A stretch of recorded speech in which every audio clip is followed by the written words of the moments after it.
अस्सलामु अलैकुम वरहमतुल्लाहि वबरकातुहू। अस्सलातु वस्सलामु अलैका या रसूलल्लाह व अला आलिका व अस्हाबिका या रसूलल्लाह सल्लल्लाहु तआला अलैहि वसल्लम। मोहतरम सामिईन नाज़रीन, नमाज के फ़राइज़ का बयान चल रहा है और नमाज का चौथा फ़र्ज़, नमाज का पाँचवा फ़र्ज़ यानी सजदा के बारे में उसके मसाइल बयान हो रहे हैं। मसला, सजदा में दोनों हाथों की उंगलियां मिली हुई और क़िबला रू रखना सुन्नत है। जब हम सजदा करेंगे तो हाथ जब हम ज़मीन पर रखेंगे तो ये उंगलियां मिली हुई हो और क़िबला की तरफ हो, ये सुन्नत तरीक़ा है। मसला, औरत के लिए जलसा का सुन्नत तरीक़ा ये है कि दोनों पाँव दाएं तरफ निकाल दें और बाएं सुरीन के बल ज़मीन पर बैठें। यानी जब औरतें बैठेंगी तो इस तरह बैठेंगी, दोनों पाँव दाएं तरफ निकाल देना है और सुरीन पर बैठना है। ये औरतों के बैठने का तरीका है। मसला, सजदा में जाते वक्त जमीन पर पहले घुटने रखना, फिर हाथ, फिर नाक और पेशानी रखना और सजदा से उठते वक्त उसके बरअक्स करना, यानी पहले पेशानी उठाना, फिर नाक, फिर हाथ और आखिर में घुटने उठाना सुन्नत तरीका है। यानी हम पहले सजदा में जाएंगे तो सबसे पहले घुटने जमीन पर रखेंगे, उसके बाद हाथ रखेंगे, नाक और पेशानी को रखेंगे उसके बाद, और उठाएंगे तो पहले घुटने को उठाएंगे, फिर हाथ को उठाएंगे, फिर पेशानी और नाक को उठाएंगे। कुछ लोग क्या करते हैं कि उठते हैं तो डायरेक्ट जमीन पर हाथ देकर उठ जाते हैं, तो ये ऐसा करना सुन्नत के खिलाफ है। और अगर किसी उज़्र की वजह से, कमजोरी की वजह से ऐसा करता है तो फिर कोई हरज नहीं है। मसला, मर्द के लिए सुन्नत है कि सजदा में बाजू को करवटों से जुदा रखे, यानी जो बाजू है इसको करवट से अलग करके रखे और पेट रानों से जुदा रखे, और पेट को इस रान से जुदा रखना है, इससे अलग रखना है, इससे सटा कर नहीं रखना है सजदे की हालत में। इसके अलावा सजदे में कलाइयां और केहनियां जमीन पर न बिछाए। कुछ लोग क्या करते हैं, इस तरह बिछा देते हैं, इस तरह नहीं बिछाना बल्कि इसको उठा कर रखना है। केहनियां जमीन पर न बिछाए बल्कि हथेली को जमीन पर रखकर केहनियां ऊपर उठाए रखे, हथेली को रखकर केहनियां ऊपर उठाए रखेंगे। मसला, औरत के लिए सुन्नत यह है कि वो सिमट कर सजदा करे, यानी बाजू को करवट से, पेट को रान से, रान को पिंडलियों से और पिंडलियां जमीन से मिला दें, केहनियां वो और कलाइयां जमीन पर बिछा दें। यानी औरत जो सजदा करेगी तो बिल्कुल सिमट कर सजदा करेगी, पेट को रान से और रान को पिंडलियां इसको बोलते हैं, इससे मिला देंगी और इसको फिर जमीन से इस तरह एकदम सिमट कर सजदा करेंगे। मसला, दूसरी रिकात के लिए सजदा से उठकर पंजों के बल घुटनों पर हाथ रखकर खड़ा होना सुन्नत है। यानी पंजों के बल पहले हाथ को उठाकर घुटने पर रखेंगे, उसके बाद खड़े होंगे, ये सुन्नत तरीका है। और कुछ लोग क्या करते हैं कि उठते हैं तो डायरेक्ट जमीन पर हाथ देकर डायरेक्ट उठ जाते हैं, ऐसा नहीं करना चाहिए। मसला, दूसरी रिकात के लिए सजदा से उठकर पंजों के बल, पंजा इसको बोलते हैं, पंजों के बल घुटनों पर हाथ रखकर खड़ा होना सुन्नत है। लेकिन अगर कमजोरी वगैरह उज़्र की वजह से जमीन पर हाथ रखकर उठे तो हर्ज नहीं।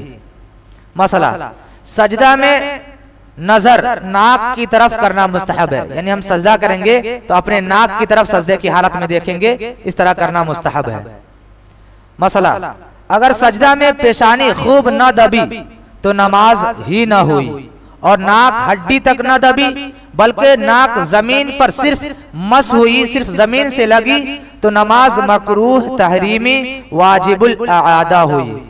यानी सजदा में पेशानी का जमीन से लगना जरूरी है, बिल्कुल दबाकर, और नाक का भी जमीन से लगना है, और ये नरम हड्डी तक बिल्कुल जमीन से लगेगा तभी नमाज होगी। और अगर पेशानी जमीन से सही से नहीं लगा तो नमाज नहीं होगी। और इसी तरह नाक का मसला है कि अगर नाक की हड्डी तक यानी बिल्कुल नहीं दबा तो नमाज मकरूह तहरीमी होगी और उसका नमाज का इआदा करना, उसका फिर से पढ़ना वाजिब है। इसलिए मास्क का जो मसला आता है कि मास्क लगाकर नमाज नहीं पढ़नी चाहिए, इसलिए कि जाहिर सी बात है, जब आप मास्क लगाएंगे तो नाक जमीन से ठीक से नहीं लगेगा, और नाक का कम से कम नर्म हड्डी तक जमीन से लगाना ये जरूरी है। तो अगर नाक जमीन से नहीं लगा तो गोया कि आपकी नमाज मकरूह तहरीमी हुई, और इस तरह ऐसी नमाज का इआदा करना, उसका फिर से पढ़ना जरूरी है। मसला, किसी नर्म चीज मसलन घास, रुई, कालीन वगैरह पर सजदा किया तो अगर पेशानी जम गई, यानी इतनी दबी के अब दबाने से न दबे तो जायज है, वरना नहीं। कालीन वगैरह है या घास वगैरह है, तो अगर उस पर सजदा करते हैं तो सजदा करने की हालत में अगर वो एकदम दब कर अपनी हालत पर रह जाता है तो फिर उस पर नमाज हो जाएगी। लेकिन अगर वो दबते ही रहता है और हरकत में रहता है, दबता ही रहता है, और वो बिल्कुल सुकून पे नहीं रहता, तो ऐसी सूरत में उस पर नमाज नहीं होगी। मसला, कमानीदार यानी स्प्रिंग वाले गद्दे पर पेशानी खूब नहीं दबती, इसलिए उस पर नमाज नहीं होगी। मसला, जवार, बाजरा, गेहूं, चावल वगैरह दानों पर जिन पर पेशानी न जमे सजदा न होगा, यानी गेहूं वगैरह, चावल वगैरह का ढेर रखा हुआ है, अगर उस पर कोई नमाज पढ़ता है तो उस पर नमाज नहीं होगी, इसलिए कि पेशानी ठीक से उस पर नहीं लगेगा। हाँ, अगर उस गेहूं चावल को बोरे में एकदम अच्छे से टाइट करके बांधे हुआ है और उस पर पेशानी लगाने से वो नहीं दबता है तो फिर नमाज हो जाएगी। मसला, पगड़ी, टोपी या रुमाल से पेशानी छुपी हुई है तो सजदा दुरुस्त है, लेकिन नमाज मकरूह होगी। यानी रुमाल वगैरह बांधे हुए हैं या पगड़ी बांधे हुए हैं और टोपी इस तरह यूं पहने हुए हैं पेशानी पर, यहां तक पेशानी पर पहने हुए हैं, तो उस पर अगर हम नमाज पढ़ेंगे तो नमाज तो हो जाएगी, लेकिन नमाज मकरूह होगी। मसला, अगर ऐसी जगह सजदा किया कि सजदा की जगह कदम की जगह के बनिस्बत 12 उंगलियों से ज्यादा ऊंची है तो सजदा ना हुआ। यानी जहां पर हम कदम रखेंगे, खड़े होंगे, तो वो और जहां पर हम सजदा करेंगे वो जगह 12 उंगलियों से ज्यादा ऊंचा है तो फिर ऐसी जगह पर नमाज नहीं होगी। जैसे ये चीज है कि यहाँ पर हम कदम रखते हैं और सजदा हम इतनी ऊंची जगह पर करेंगे तो नमाज नहीं होगी। मसला, अगर सजदा जमीन पर बिला हाइल करना मुस्तहब है, यानी मुसल्ला या कपड़े पर नमाज पढ़ने से जमीन पर नमाज पढ़ना मुस्तहब और अफजल है। यानी हम मुसल्ले वगैरह पर नमाज पढ़ते हैं और हम डायरेक्ट मुसल्ला के अलावा सिर्फ जमीन पर नमाज पढ़ते हैं, तो मुसल्ला से नमाज पढ़ने के बनिस्बत जमीन पर नमाज पढ़ना यह मुस्तहब और अफजल है। मसला, अगर किसी उज्र के सबब पेशानी जमीन पर नहीं लगा सकता तो सिर्फ नाक पर सजदा करे, लेकिन इस सूरत में फकत नाक की नोक जमीन से मस करना लगाना काफी नहीं, बल्कि नाक की हड्डी का जमीन पर लगना जरूरी है।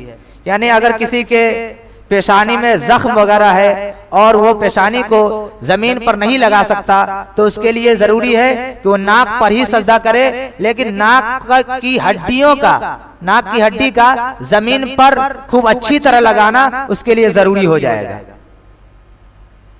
मसला, इज़्दिहाम यानी भीड़ की वजह से दूसरे की पीठ पर सजदा किया और जिसकी पीठ पर सजदा किया गया वो उस शख्स की नमाज में शरीक है, यानी दोनों एक ही नमाज पढ़ते हैं तो सजदा करना जायज है। यानी हरम वगैरह में क्या होता है कि भीड़ की वजह से लोग एक दूसरे की पीठ पर सजदा कर देते हैं, तो अगर एक ही नमाज पढ़ रहा है जमात से और भीड़ की वजह से उसको सामने जगह नहीं है और दूसरे की पीठ पर सजदा कर देता है तो एक ही नमाज है तो नमाज हो जाएगी। और अगर एक नमाज नहीं है बल्कि वो अलग नमाज पढ़ रहा है और ये अलग नमाज पढ़ रहा है तो ऐसी सूरत में अगर उसके पीठ पर सजदा करेगा तो फिर नमाज नहीं होगी। मसला, किसी ने 2 के बजाय 3 सजदा किए, अगर सलाम फेरने से पहले याद आ जाए तो सजदा सहव करे, क्योंकि वाजिब तर्क हुआ, फर्ज अदा हो गया, सजदा सहव लाजिम है। यानी अगर एक रिकात में 2 सजदा वाजिब है, तो अगर किसी ने 3 सजदा कर दिया और उसको नमाज के अंदर यानी सलाम फेरने से पहले पहले याद आ गया कि अरे हमने तो 3 सजदा कर लिया है एक रिकात में, तो वो आखिर में सजदा सहव कर ले तो इससे नमाज हो जाएगी। लेकिन अगर वो 3 सजदा कर लिया था और सलाम फेरने से पहले पहले उसको याद नहीं आया कि हमने 3 सजदा किया है और सलाम फेर दिया और उसके बाद याद आया कि हमने तो 3 सजदा किया है, तो अब ऐसी सूरत में उसको नमाज का इआदा करना यानी नमाज को फिर से पढ़ना जरूरी हो जाएगा। मसला, अगर सलाम फेरने के बाद याद आया तो नमाज का इआदा करे यानी नमाज दोबारा पढ़े। मसला, सजदा में जाते वक्त दाहिनी जानिब जोर देना और सजदा से उठते वक्त बाएं बाजू पर जोर देना मुस्तहब है। यानी हम सजदा में जाएं तो पहले दाएं बाजू पर जोर दें, उसके बाद बाएं बाजू पर, तो ये सुन्नत तरीका है। लेकिन हम जब सजदा से उठे तो पहले बाएं बाजू पर जोर दें, ये सुन्नत तरीका है। बस आज इतना ही, कल से इंशाअल्लाह नमाज का छठा फर्ज कायदा आखिरा बयान किया जाएगा।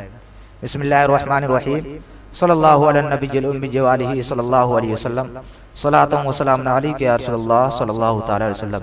या अल्लाह या रहमान या रहीम, मलिका करीमा बादशाह, बंदा नवाज़ कारसाज़ या रहमान रहीम, हम सब के पढ़ने पढ़ाने को हबीब पाक सल्लल्लाहु अलैहि वसल्लम के सदक़े तुफ़ैल क़बूल मक़बूल अता फरमा, शरीयत मुतहरा के बताए हुए रास्ते पर चलने की तौफीक और रफ़ीक अता फरमा, सही नमाज पढ़ने की तौफीक और रफ़ीक अता फरमा, मसाइल को सुनकर उसको अमली जामा पहनाने की तौफीक और रफ़ीक अता फरमा। इन्नल्लाह व मलाइकतहु युसल्लूना अलन नबी या अय्युहल्लज़ीना आमनु सल्लु अलैहि व सल्लिमू तस्लीमा। अल्लाहुम्मा सल्लि अला सय्यिदिना व अला मुहम्मद व बारिक सल्लल्लाहु अलैहि या रसूलल्लाह सल्लल्लाहु तआला अलैहि वसल्लम। सुब्हान रब्बिका रब्बिल इज़्ज़ति अम्मा यसिफून व सलामुन अलल मुरसलीन वल्हम्दुलिल्लाहि रब्बिल आलमीन। बिहक़्क़ि ला इलाहा इल्लल्लाह।